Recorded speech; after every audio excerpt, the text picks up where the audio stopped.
My name is Carrie Ginger, and I am the host of Know Better, Live Best. My guest today is a registered nurse licensed in both Iowa and Illinois and has been an international board certified lactation consultant for over 30 years.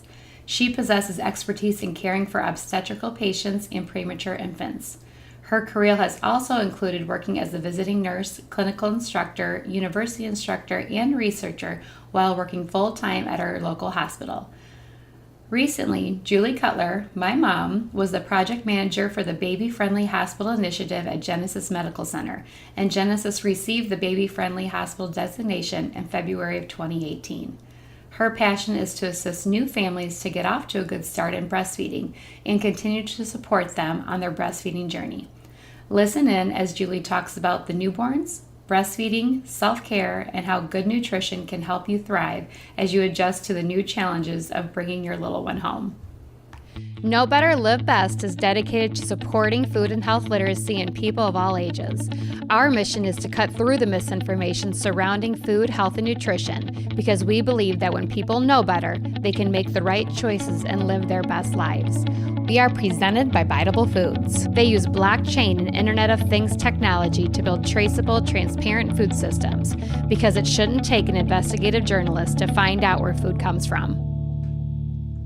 Hi, I am here with Julie Cutler and my mother, and she is a lactation consultant. And hi, Mom. Hello, Carrie. We never get a chance to talk, so let's do that right now.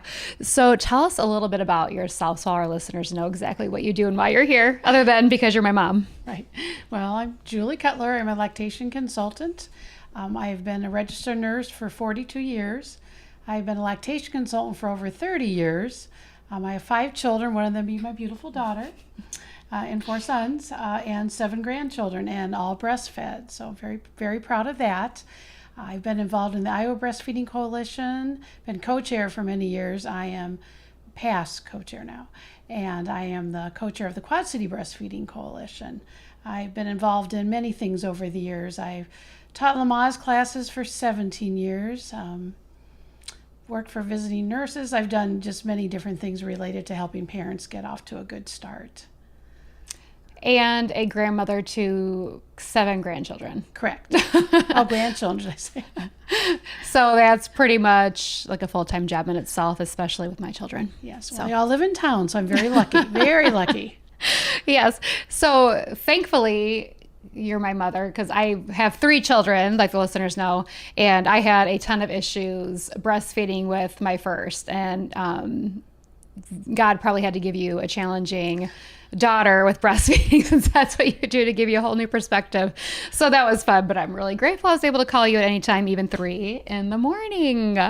So what do you see as the biggest barriers, or even trends in health in like your field? Do mothers come up and ask a lot about feeding with what they're eating? Do they have worries or concerns?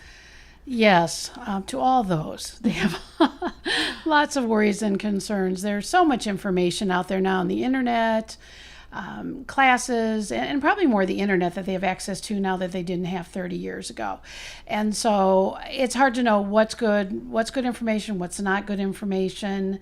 Their lives are all different. What's going to work for them? Mm-hmm. So that's hard to for them to distinguish. I think trends, baby-friendly hospital initiative. Many hospitals now are trending towards getting that designation from the World Health Organization. There is a baby-friendly USA, and that's where the designations come from, the United States. But World Health Organization and UNICEF started in 1991. And what they want to do is increase breastfeeding rates so they would decrease infant mortality. Because the more babies that are breastfed in the world, our infant mortality rate does go down. And unfortunately, the United States does not have a good infant mortality rate compared to some other developed nations.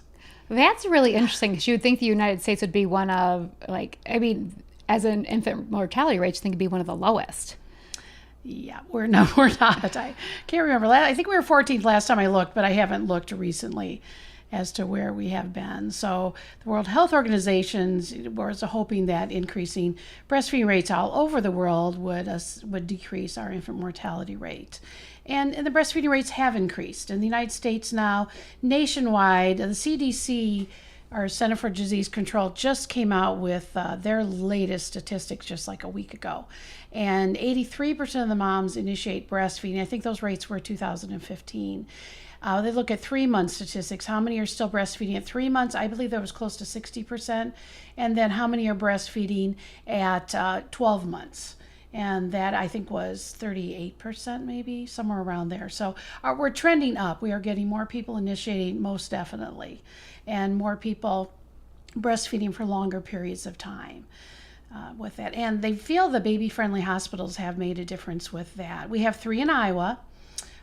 26.1% of the births in the United States are born in baby-friendly hospital, and that meets the health guidelines for the nation for 2020. So we've already met those. They put out many, many guidelines to increase the health in the United States on all things: heart disease, diabetes, everything. They set down goals for our nation. So with breastfeeding, we've met that one. And they have 8 guidelines they want us to meet, and I think we're at 5 of them already. And we still got a year and a half, or less than that, I guess, to go. So we're really doing quite well. So with as much support as we can give moms and dads, we always forget them, Yeah. or other support people, giving them the support so that they can breastfeed, initiate and breastfeed longer. See, a couple things on that. So I have been able to enjoy the baby-friendly hospital, especially with my last who's a year, and I loved it because everyone came to me. You know how you feel like I had a back problem, but even with my others, it's nice that you don't have to get out of bed because it's still kind of painful right away. And they get to come to you and you get to enjoy a little bit more with your infant. And I think you know a little more too because you feel more relaxed just laying there, and whoever needs to see your child can talk to you right there in the comfort of your bed. And that was my favorite. But also, when it comes to some women maybe deciding to stop breastfeeding and there's tons of reasons for it, but I noticed that I have obviously an amazing support system. When I breastfeed, I have you. So I grew up listening to your phone calls to patients, just laying there like, oh, I thought I knew so much about breastfeeding, but yet here I was, my first child, and still having issues with breastfeeding. So I know firsthand how challenging it is, even with a great support system, because I had you. And my husband, Neil, is more than supportive, does anything when it comes to breastfeeding for me that I need to do. And like I said, that first child was still hard. Now, I stuck it out. And once after getting past, I would say the first 2 months with him, then I felt like it was really easy. It's just getting through that first part. So any woman out there thinking about breastfeeding and you're concerned about it and you're having a hard time with the first week, then I would stick it out as long as you can if it's really important to you. Like I said, everyone has their reasons for stopping or not starting, and that's just something I think families need to make those choices together, because only you know your life, and I think that's important for you. But if you truly want to, and it's really important, so a lot of my friends are in this now, stick it out, I'd say the first couple months, and then make the decision, because the beginning is the hardest. What else do you see, or do you notice any other barriers besides maybe a lack of support system? Because had I not had you, I don't know what would happen with my first. It was hard. Like, I think you pulled out everything in the book. To get it to work. to get my supply back on. You were a challenge, I will say. I'm not quite sure what happened there, but you were a challenge. At the same time I was working with you, I was working with another OB nurse's daughter-in-law who was having similar issues. And I'm just like, wow, 2 of you at the same time with major issues. But again, you were successful. Yes. I had a mother say to me, the friend said to her, on your worst day, don't quit. Yes. And she said that made all the difference, someone saying that to her. And I probably should clarify a little more about a baby-friendly hospital. You mentioned some of the things.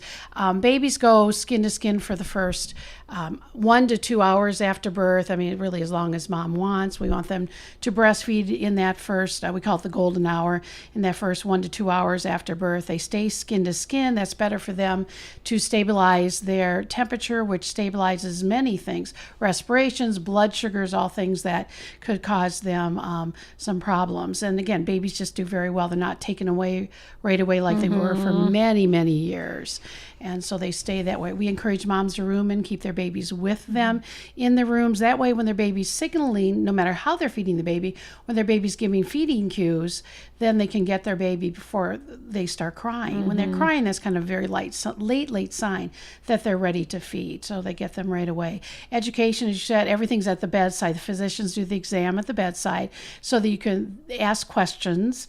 Everything possible comes to the bedside for the mom so that you're never separated. And it has made a difference. I've noticed, because again, I've been an OB a long time, babies are breastfeeding better. We're not seeing the problems that we saw when they were separated for several hours. Oh, interesting. Yeah. So, and they say that's what the research supports too. So it does it makes a big difference with that. Just again, all the education we give, we have packets of information we give out. We do a lot of instruction. All the staff, the nurses have all had 20 hours of instruction. So some of it was on the internet, some of it was one-on-one. We had skills labs and different things. All the physicians, all the providers had to take a 3-hour course so that everybody was on the same page with this. It was a huge culture change for us. Oh, I'm sure. I think anytime you change something that people, especially in a workplace, are used to, it can, I'm not going to say pushback, but it's a new learning stage, and you're comfortable at work and you throw a new thing in it. I'm sure it's hard. I can see that. It was a 2.5-year process. Right. So, but with our administration was extremely supportive, and that makes all the difference in the world. You know. So I'm going to jump back a little bit to the skin to skin. Obviously, because of you, I knew about that and did it with all 3 of mine. But also, what do you think about, like, let's say, the mom finally gets to get into the shower after giving birth, after obviously having that hour or two with, the new baby. Do you think it's important for, like, maybe the fathers to have skin to skin, maybe when the mom's gone? I don't know. I know a lot of dads want to help and sometimes they don't know how. But do you think maybe that would be a possibility for dads? Well, we've had many fathers. Like, just take off their shirts and get the skin to skin? Yeah, they do. So it's a good thing for anybody to do skin to skin. Moms, they warm up better on mom's breast because you had the baby and the body adjusts to that. The breast can actually adjust temperature so they can warm up and cool down as controlling the baby's temperature to some degree. Fathers don't do that, or other people don't do that. Right. But it's pretty amazing how the body works. I think it is amazing. And it just brings back those experiences of having the children. Now I feel done. I don't want any more. However, I do feel like those moments right after birth are just amazing is the word. What you say, what your body's doing, what your breasts know to do after you've had the baby, and even what babies know to do right after they're born. Right. Even if they don't feed like perfectly that first 24 hours, they still know what to do, before the milk comes in with like that colostrum and everything like that. But I just think it's an amazing thing, and baby friendly is awesome. Yeah, it is awesome. Oh, do we get that baby to feed within the first 1 to 2 hours after birth? They actually get more volume at that time than they will later on, just because the effect of birth itself and the oxytocin. So they get a bigger bolus of a feeding, because often after that they sleep for a while. Now, babies should feed 8 or more times in 24 hours, but sometimes they may feed 4 or 5 times in a row in the evening when they're most awake. But we do want them to wake up and show that it's time, that they want to eat. It's time for them. They're showing us feeding cues versus now it's been 3 hours, you have to eat. I mean, if it's been a while, we do get them skin to skin, so they're in the kitchen, so maybe they'll eat. But we allow them that time, to be ready, which is not the way it used to be. And I remember I roomed in almost 42 years ago with my first one, and I had to get a signed note from the physician to room in. Otherwise, they came out 6 times a day for feedings and went back to the nursery. Oh, wow. So big changes have happened. Those are big changes. Absolutely big changes. So women that are struggling, whether they have questions about what they should be eating when they're breastfeeding, questions about how their baby is breastfeeding, and maybe they don't have the strongest support system because not everyone just understands or knows, or maybe they don't have friends yet that have had children. What do you suggest to them? Well, their providers are often excellent sources of information, and sometimes they have someone that really is a nutritionist or has a lot of background in nutrition to answer their questions. Certainly, lactation consultants can do things related to breastfeeding to some degree. It depends on what their questions are. Now we have bariatric surgeries. We have different things that can affect breastfeeding, possibly with that. So that whatever information we can give them, we try to, but then we do know what our scope of practice is and can suggest that they go to a nutritionist or dietitian or back to their physician for further information. Because there's tons of questions you have, especially with your first child. I've had, I don't know, probably every single one of my friends text or call me to ask you questions and get back to them.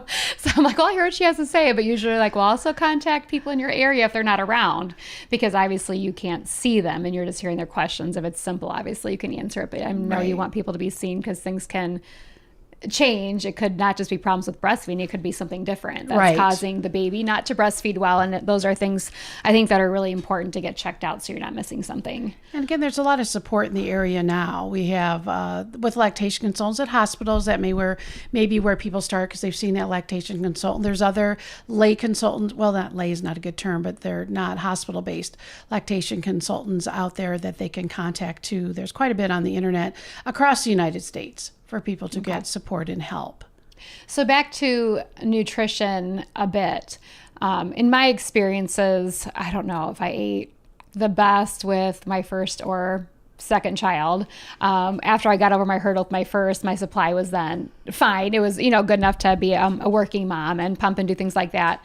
But with my third, I was really working hard on whole foods, because that's when I was stuck in bed and I couldn't move. And I was starting to have those moments of I can't even take care of my children because I'm stuck in bed. Mia, my youngest, would be crying and Neil would bring her back into the bedroom where I was laying her first month of life. And she would immediately stop crying because she knew, oh, mom's here. She's going to feed me. And aside from my back, I felt so much better, obviously, with my food. My supply is a little better, but I think that can happen with subsequent children. But now, as a 1-year-old, she's eating better than my other two, but I'm not sure if that's because she's tasted these foods the whole time, or if I'm just an older mom and pushing it on her because I don't want her to turn out like her brothers. It's probably a little bit of everything. But have you seen anything? I know that's not exactly something, I don't know if it is researched. I actually have no idea on that because this is all very new to me from last year, really trying to take, control over my health. But have you heard about anything like this? Well, I mean, healthy moms, if you're eating healthy, and hopefully, because you're not going to get a lot of rest. So eating healthy is certainly going, to help you. Breast milk doesn't really vary too much. It's remarkably stable as to its nutrition. Fat is the one thing that will change, but that changes throughout the day with that. So otherwise, someone has to be so malnourished beyond what we probably have ever seen in the United States to affect their milk supply. So that's one thing. They were born to survive, and we're mammals, so breastfeeding is how they were designed to survive. But eating healthy is always good. There's some things when people have tried to work on milk supply, they finally just asked the mom to eat healthier and things improved. So was it because they felt better? We're not sure with that, but health. Or felt like they were doing more. Right. So it's just like in their mind, things calm them down. But I know with nutrition, it can just make like mentally you feel better. And I think those positive changes could have come that way. Obviously, I'm not a nutritionist. I have no research on my part to back this up. I just have my experience that I have 10 times more energy and I have 3 children than when I had 1 child. And that's the newness too. But like you said, new moms or moms in general do not get a ton of sleep. So if you're fueling your body with the correct foods or the foods that really work for you, that you're just going to feel better and be able to tackle any and all of those challenges that those children will bring your way. Not Right. maybe. They Well, will bring your way. And new mothers are so busy, they forget to eat. I always caution them on make sure you at least have some easy things you can grab, whether it's a banana or an apple, or there are healthy bars out there that they can purchase, so at least they do eat. Because I'll talk to them on the phone if they call in with questions, and it's 3 in the afternoon and they didn't eat breakfast or lunch. Yep. And that's just going to wear on you over time. So healthy pregnancy, healthy time during lactation. And you mentioned about babies and food. Yeah, the breast milk, it can be flavored by the foods we.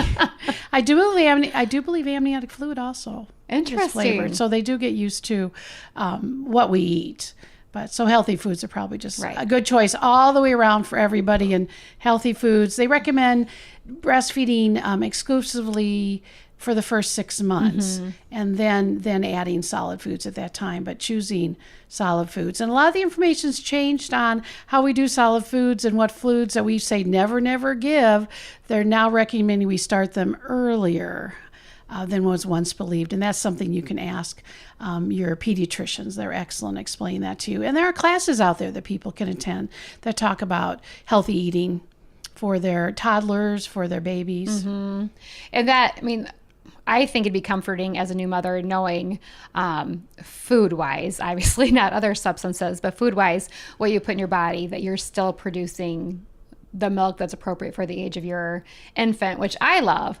But all, mamas out there, just, know that obviously we know that when we eat better, we feel better. And if you ever think that you will not forget to eat, it's going to happen to you. I thought that way. I didn't forget to eat with my first. I still somehow made that work. I even didn't forget to eat with my second. But lo and behold, third comes around. It's a whole new ball game. And there's actually been time where my husband will come home and I'll say, because I'm a teacher and have summers off, I don't think I've eaten today. And I think back and I'm like, that is why I'm actually kind of, grumpy. And because I haven't eaten, and I didn't think that was ever possible because I love food and I don't believe in skipping any meal. I actually used to just eat because I thought I should. It was the right time, even if I wasn't really hungry. Working on that right now, but you might forget to eat. So if you can, prep or have someone prep for you, and that food is really important for your energy. So are there any certain foods, I know we've talked about this, or that can help maybe with breastfeeding supplies? Like, yeah. I know a lot of moms, even on forums I follow, they're like, anyone know of what I can take to maybe get a better supply? And I think it's more of a thing nowadays when a lot of new mothers work. So they had the baby 6 weeks later, boom, they're back to work and you're pumping. And I know that game all too well. And you want to have, all those tons of extra, which I never did. I pumped enough for the next day, and it just, you make it work, and that's fine. And it worked for me and my husband, and thankfully anyone who watched my children. But is there anything that maybe can enhance it a bit? Well, there's some secret magical food? Well, over the entire world, every culture has had what works for them. I had a mom that was a Korean mom, and she brought in seaweed soup. Smelled delicious. I didn't get to taste any, but it smelled delicious. Different cultures have different things that work well for them. There's different, like moringa leaf has been one that's thought to increase milk supply. Eating real oatmeal, Oatmeal. fennel, fenugreek has been around. This has been around for a long time. Increase milk supply. So I will say the research out there is just mixed. I think we really don't know what really works well. But moringa, they're whole foods. Right. They're foods. In other countries, those are foods. So something that's going to hurt you, just something else maybe to add into what you're already eating. Or like make the oatmeal and the yummy cookies. Yeah, well, the oatmeal cookies, they are delicious. I'm not sure you can actually buy them now. They are packaged lactation cookies in the store. Oh, that's funny. They are delicious. I'm not sure. They have like brewer's yeast in them, but also butter and oatmeal. If nothing else, it fuels the new mother, right? Yeah, even if the milk that is supply true. doesn't get better. Well, it's at least you're eating something, I guess. But it is. I guess it could be healthier, but it also could be worse, I could be worse. suppose. But also with that, breastfeeding when the baby wants to breastfeed, just that demand. That's probably the most important thing. I hear that people at my supply, but are they breastfeeding? Are they draining the breast frequently? And from the very beginning, babies breastfeed often. 8 to 12 times a day is not unusual. And moms, I think, are sometimes surprised by that. But the moms who breastfeed, I think one study looked at that if they were breastfeeding at least 9 times a day, they had a much better milk supply, and they nursed longer than the moms that breastfed an average of 7 times a day. 7 is really on the low side. On the low end. Oh. Definitely on the low end, as you know. My children would have never let me only breastfeed them 7 times a day.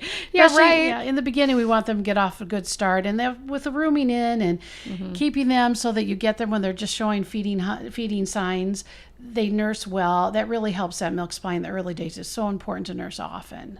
Oh, my little co-sleeper in my room was like a lifesaver. Like the little mini crib like next to the bed, so you don't actually have to get up. You can just grab the baby, feed the baby, put the baby right back in this nice safe little crib. And that was a lifesaver just with my sleep in general. So obviously lots of breastfeeding. Like I said, my babies would not have let me only breastfeed them 7 times. And I know the on-demand breastfeeding helps, especially after a weekend when I've been at work pumping. Being home that Saturday and Sunday, my supply is better on Monday. Yep. I know it's just a slight bit, just the teeniest bit, but it's the best on Monday after I've come off the weekend and I've been home with them for like 48 hours. Traditionally, that's what we see. That's why we always encourage moms to breastfeed all weekend long, because that'll help their supply. Well, and in the stress of work, there's so many variables that affect our milk supply, but certainly one of them is stress. And can we pump at work? I mean, there are laws out there protecting us. In fact, Illinois just came out with their legislation came out with a new law that students have to be given time to space and time to either pump or breastfeed their babies. Mothers, that's a federal law across the United States, have to be given reasonable work time to pump. Now, it's unpaid time, and they should coordinate with a break, but they are giving that time. Now, some states have a federal law. You can have a stronger law than the federal law. You just can't have a weaker law than a federal law. So some of the breastfeeding laws across the United States might be stronger than federal law. Well, I have to say every school I've been in, and I think I've had to pump in three different schools possibly, and they're all great.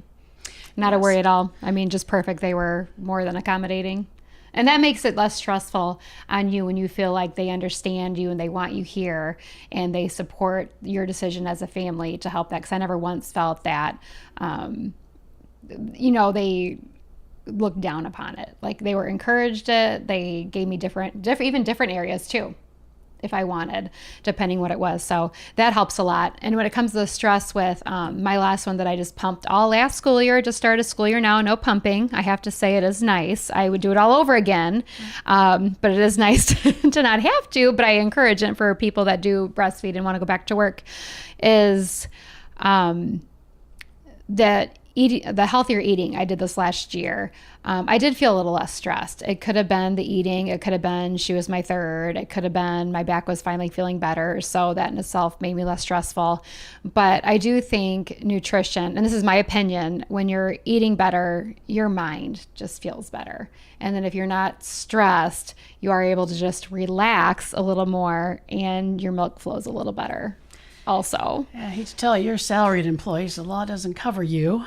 Oh, it only covers hourly employees. Oh, funny. Well, I have to say everyone at work was amazing to me. I also do work with quite a few women. However, I've had male principals and they were awesome too. Yeah, Iowa came out though, and I'm not going to get it right because I'm not a teacher in the school system, but they came out with whoever develops the curriculum and everything in Iowa said that they had to follow the federal law. Oh, awesome. They had to file for hourly employees because it doesn't cover me either, but I was way beyond that before the law came out. Before you just had to figure out how you were going to make it work because there was no law to support you. Again, not as many women breastfed. In the 70s, probably 15% of the people initiated breastfeeding in Iowa.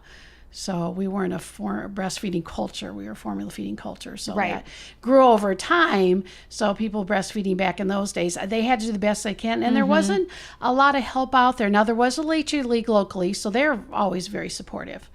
But there wasn't, again, lactation consultants, I think 1985 was the first exam for lactation consultants, because you do have to go through, meet their rigorous requirements to be a lactation consultant. And you do have to retake the exam every 10 years.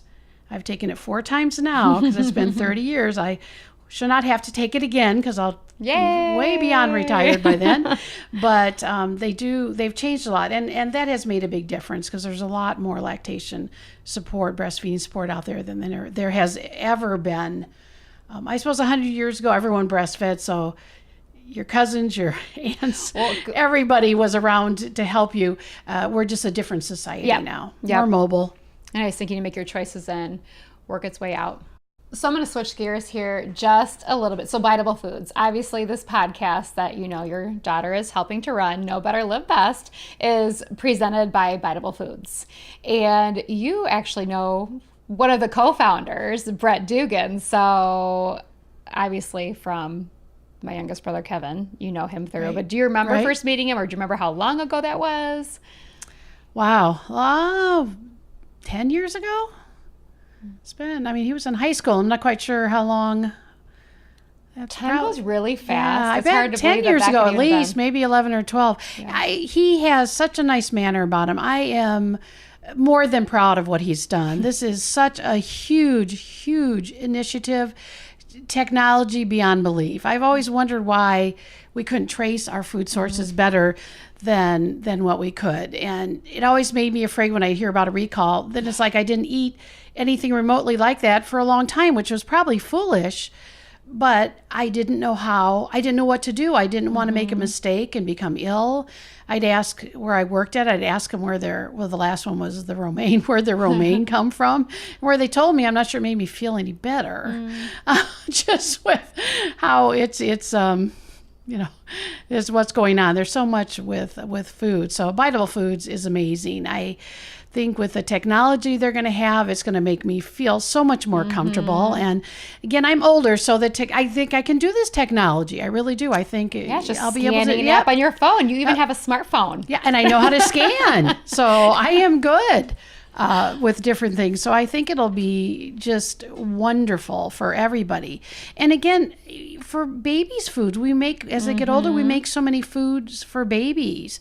Avocados is just a wonderful, great first food. Mia's favorite. Babies. Yes. Very, very healthy, very good nutrition. And just to find out that everything is, we just want to give good sources of nutrition. And it's just a changing world all the time out there. So with their technology will be wonderful. I'm amazed. I'm just amazed that he thought of it together, and wow. Well, just a big undertaking to take it on, and everything's been through. And he's such just a good, trustworthy man. Definitely. Very intelligent. Very intelligent. I didn't think you'd think of it. He's very intelligent. So yeah, and has helped even my family out a few times, just even in the technology world. And talked to my younger brother, who's decent in, better than me in technology. I'm not very good. So I guess anyone could be better than me. But he would even send me to Brett, like, hey, text Brett, he'll help you out. And sure enough, he would. I don't know if he was busy, but he made time for it. Yeah. So and we talked about recalls. I think recalls are on everyone's mind. And I'm like you, and probably for, many reasons, your daughter, I throw things out right away. I probably could take the time to check into it a little more, as I probably should. But sometimes I think with 3 kids and working life, I'm like, I don't know, just throw it away. Especially I don't want to give it to my children. They get sick. But if there was a recall and maybe I had, any type of food poisoning where I'm at least is still home, I'm not in the hospital or things like that, would that affect breast milk at all? Because I think that is probably a big question. Yeah, generally they say no. Yeah, that's kind of what I was thinking. No, yeah. The body wants to always protect the baby, I suppose. Not that I've ever read.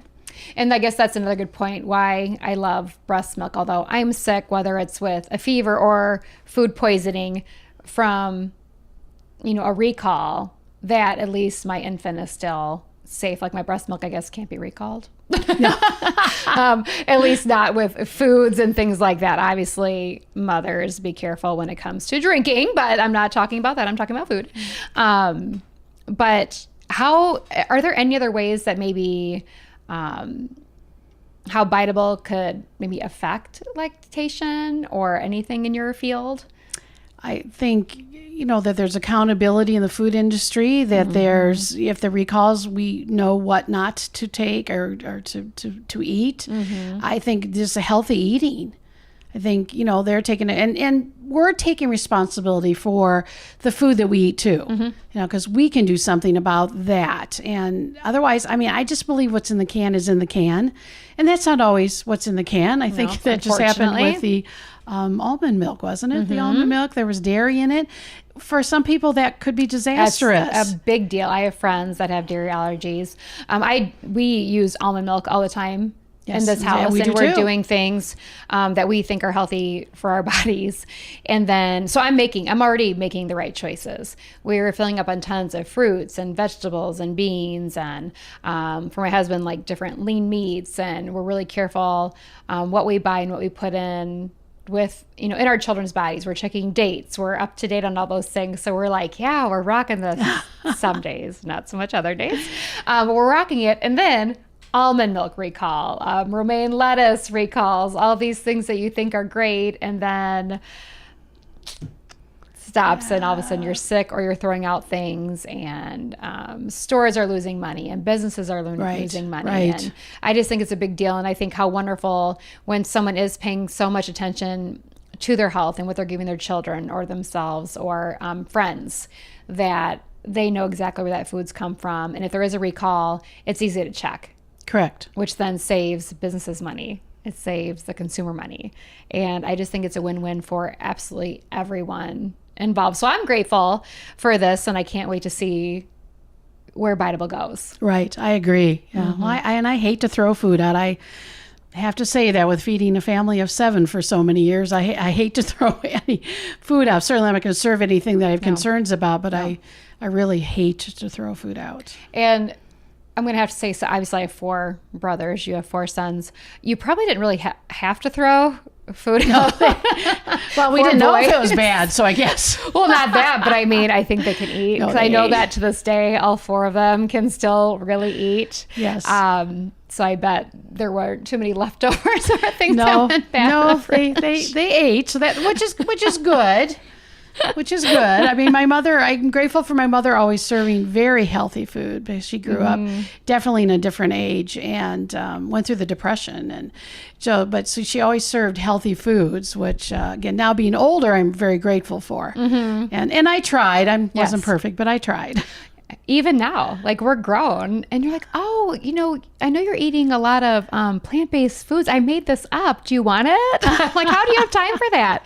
Like, you have all these grandchildren always over, and I'm like just struggling to make like a decent dinner at home, and you're like sending me like leftovers, or you just felt like whipping it up because you're already in the kitchen. Yes. So you say, I'm already in the kitchen. I can whip up those zucchini muffins. No big deal. Yeah, whereas I'm like, Neil, how am I going to make these zucchini muffins?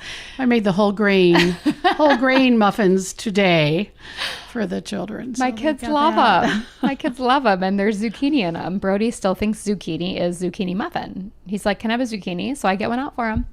And he goes, no, that's not what I want. I want the muffins. So I have lots of zucchini. Yes. So you've always been very supportive with our health wants and needs. So back to the field of lactation. I guess maybe I should have prefaced it first. What exactly is a lactation consultant? I'm sure people can figure it out from our conversation thus far, but maybe start with that. What is a lactation consultant? And then what maybe would you like to see with consulting in the future? Probably when you're retired. So what do you hope either continues, or what else do you hope maybe happens once you have retired in the future?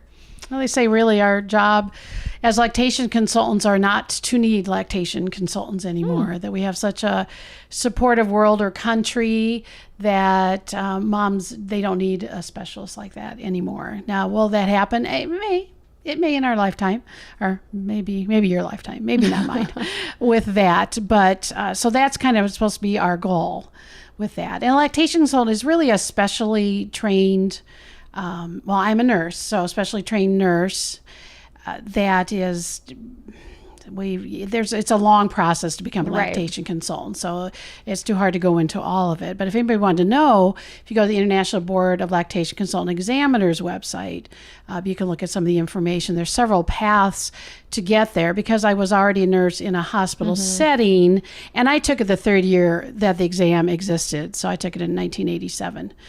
And so now they've made it easier for people that aren't nurses, to become lactation consultants, because not everyone's going to be a nurse or have that background, Right. With that. So it's nice that we have a nice variety out there, especially in our area. Rural areas may not have as much help, so I guess that's something I'd like to see change, that there's more support everywhere. Right. So with that support, I guess this could have come up earlier. We're talking about lactation consultants. Obviously, they really assist in breastfeeding. But I don't know, maybe it's with a baby-friendly hospital. Some of the listeners out there might be like, well, I formula feed my infants. This doesn't really pertain to me. How do you help those maybe that choose to formula feed in the hospital? A lot to know about formula feeding too. There is. Baby-friendly hospitals support mother's decision to breastfeed, whatever it may be. We want them to reach their goals. So we had a safe infant feeding task force. So that was basic safe infant feeding. It wasn't breastfeeding. It was safe infant feeding. And so as to how do we feed a baby a bottle, paste bottle feeding is the recommended way to feed a bottle, whether it be express breast milk or formula, so the baby has some control over the feeding. Otherwise, gravity just dumps it and they choke. Right. And then everyone tries to find different kinds of bottles with flow and everything. So the paste bottle feeding works very well for that. Safe infant formula preparation, if the recommendation by the World Health Organization is if moms are using powdered formula, that the water does need to be boiled prior. And people say, well, I'll buy water. Well, no, you got to boil the water to kill the potential bacteria that could be in powdered formula. So we give them that information on what to do. We give moms information on if they're doing how to clean a breast pump properly. So we give lots of different information, but we want to support moms in their choices, whatever they may be, and help them be successful. Oh yeah, 'cause like I said, I also have friends that formula feed, and I know they've had questions because I think you think formula, oh, it's a bottle. No, I mean, there's a lot of challenges because then you also still have this newborn baby, and once you have a child, you realize life as you know it has changed, and for the good, but also it can be overwhelming. And then how do you search out the correct information? How do you know what is the correct information because you don't really have the time you had before? So I love that you also help the mothers, because obviously lactation is breastfeeding, right? But you also help those mothers feel comfortable and ready to go home with their newborns that are bottle feeding and or formula feeding. And I think it's important for all the listeners out there, men and women, because men obviously need to support the mother of their children with that and how they can help. And so I love that. And I think that might have even been newer to me. I don't even think I knew that. No, that was with me. I mean, we became a baby-friendly hospital where I work at in February of this year. So they come and assessors and they survey you. It's extremely stressful because I was the project manager. So yes. And they don't want to talk to me because they want to talk to the staff and the physicians. And so everyone had to perform, or that's probably not a good word, but or answer the questions, as appropriate for a baby-friendly hospital with that. So, but again, there's a lot on. They surveyed formula feeding moms too, moms in the intensive care nursery. Though baby-friendly isn't really part of the intensive care nursery population, but it is for moms who are pumping.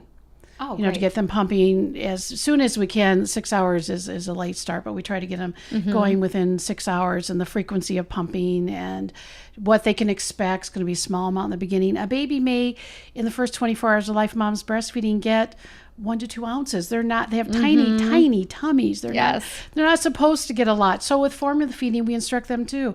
They have very small stomachs. We give them small amounts. Gradually that increases.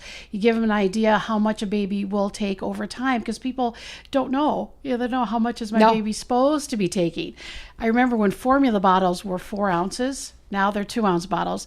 We'd get moms years ago that would feed the baby in an entire 4-ounce bottle. That is, I can't even estimate how many times their stomach size had been, 20 times their stomach size. And that's lack of knowledge, because these mothers love their children. I mean, they love them, and they think they're doing right by them. And it's just the lack of knowledge or given to them. That's right. And so I'm much better grateful. now with education. Well, those babies threw up a lot. So Yeah. we don't want that for them. But Again, they probably are wondering, do they have acid reflux? Yeah. No, just too much food. It's changed. So much more education. Everything's Right. changed because everyone in the hospital's on the same page, at least in our unit. And the entire hospital had to be given information on what is the Baby Friendly Hospital Initiative. In case they were stopped and asked questions, they had to know what it was and where they would send people to get help.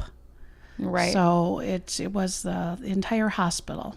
Well, I know I'm grateful for you in more ways than one, even if you were not my mother, with the help I received. But it is interesting just with when you think about the amount of food a baby could get, even adults. We know how we feel when we overeat. Right. And yes, vomiting could be something that could happen. Hopefully you've learned to stop by then at that point.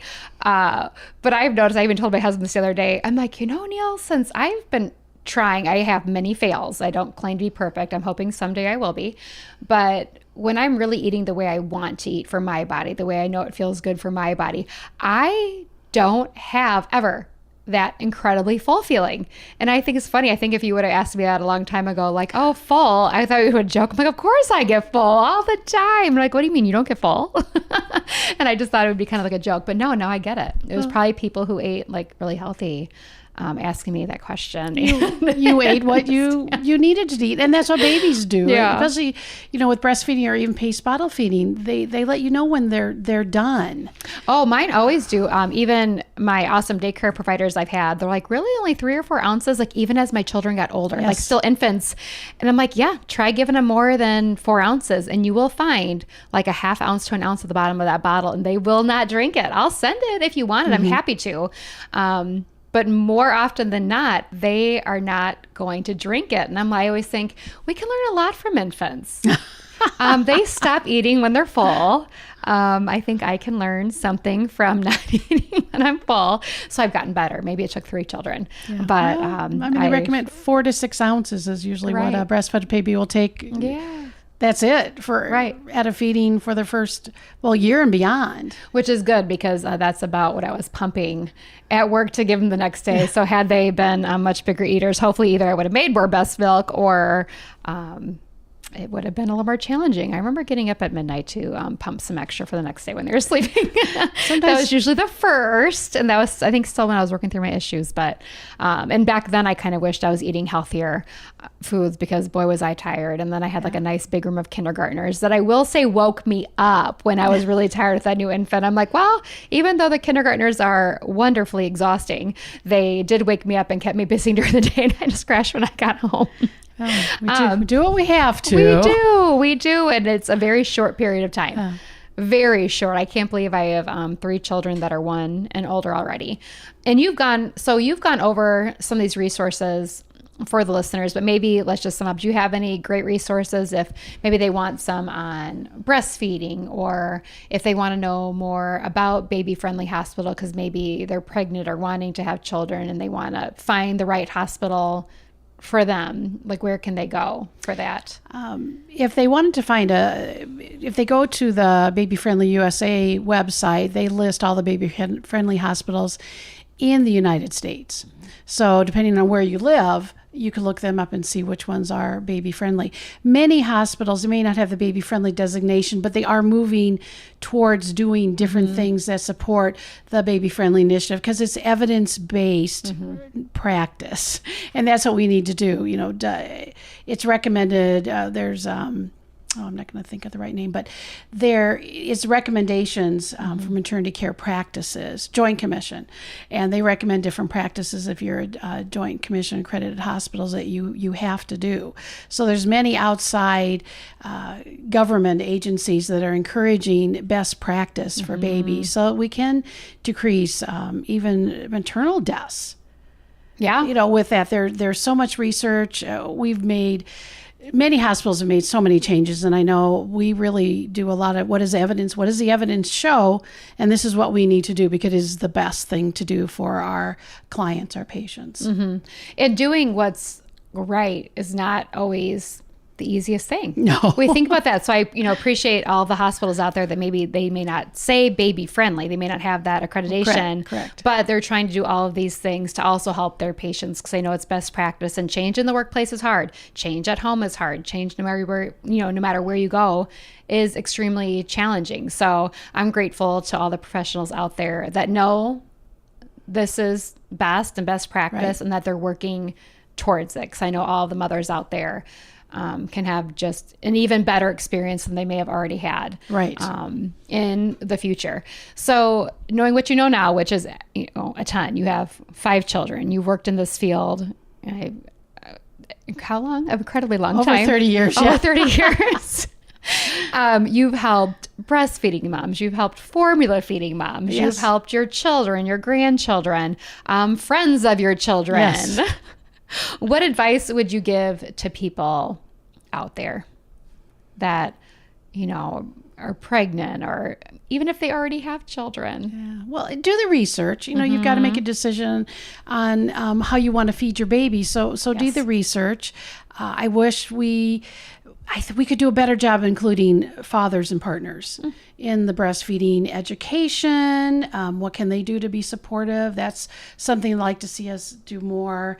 Lactation support for employers out there, lactation programs within their companies to support the moms that are breastfeeding. So those changes, free access for all. It's not going to be free, but access for all, that wherever you live, you can get some help. There's some virtual lactation consulting going on in the United States for rural areas. So it's, I guess, like a Skype kind of thing. So virtual lactation. Because a lot of times people can call, but if you can't see it, and again, we're hesitant as healthcare providers to say something that may be wrong. Right. So if moms are really having difficulty out there, seek help. There's so much more help out there than there's ever been. Seek help. Call back to the hospital that you went to. Maybe you can come in as an outpatient for a lactation consultant. Google different things. There's consultants out there that do outpatient visits, that have offices, or they go to your home. So look for help, because I'll see moms who said they had difficulty with their first ones. Those are questions we ask. And I'll sometimes ask, did you contact anybody? Did you call anybody? Did you call back? No. Well, those are choices we make. And I think there's probably a ton of reasons for those. And I think sometimes, so all listeners out there, you're not going to be judged. If you think you did something wrong, welcome to life. We all make tons of mistakes. And if anyone says they don't, then they're lying. So if you think you did something that might have hurt your supply, or you gave a few more bottles than you thought you should have, who cares? Go tell them they're there to help you. You're not going to be judged. And you are the least judgmental person I'm pretty sure I've ever met. And I try to be like that. But we all understand. Right. So many people have had children. They know the struggle is real. It is hard. Yeah, it can be hard. It can be easy too. I think we always focus on the hard, but many people don't have any difficulty. Because I have to say, after I got through my first 2 months with my first, it was a breeze. And then my second was a breeze the whole time. And my third was the simplest thing. So I agree. I think we do get caught up because we want to help those people. But then you get into the worry of, okay, now we're telling you it's going to be hard when you may not have any difficulties whatsoever. And most of the time you probably are not. Or if you do, it's a small little thing that can be fixed, like from you seeing them. Right. A latch issue that can be corrected. And just, FYI, listeners out there, my first, like you even said, because you put your fingers in the baby's mouth to feel their suck and what they're doing and the strength and things like that. That's right. And he had one of the, I think you said top 10 strongest he had a very strong suck. Which makes a difference. And not all have that strong of a suck. And those babies are a challenge because there's only so much you can do for them. Yes, is wait it out and just put up with the pain, which I have in tons, in many aspects of my life with my back and my knees. And I've knocked out teeth. I know my listeners are like, what is wrong with you, Carrie? But no, I've had plenty. I think it's just I've learned to be really strong mentally and know that I can get through this and I can do it. But most won't have my experience, and I'm happy for that. But I will say I don't regret one bit of it. So with that advice, knowledge.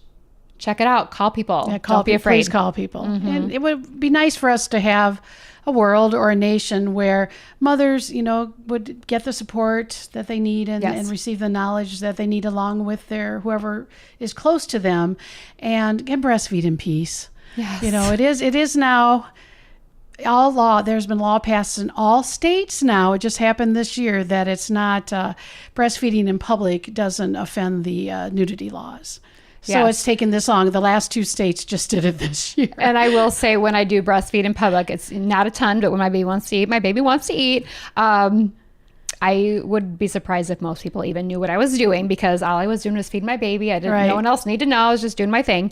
But Mom, Julie Cutler, lactation consultant, thanks for coming on today. I think it's a lot of great information, even something new for me. A couple things which I'm surprised after. I don't know. We probably call each other 3 times a day. That even I learned something new. But I know the listeners will find something out there that'll work for them or someone they know. So thanks again for joining us. Well, thank you very much for having me. Thanks. It's been fun.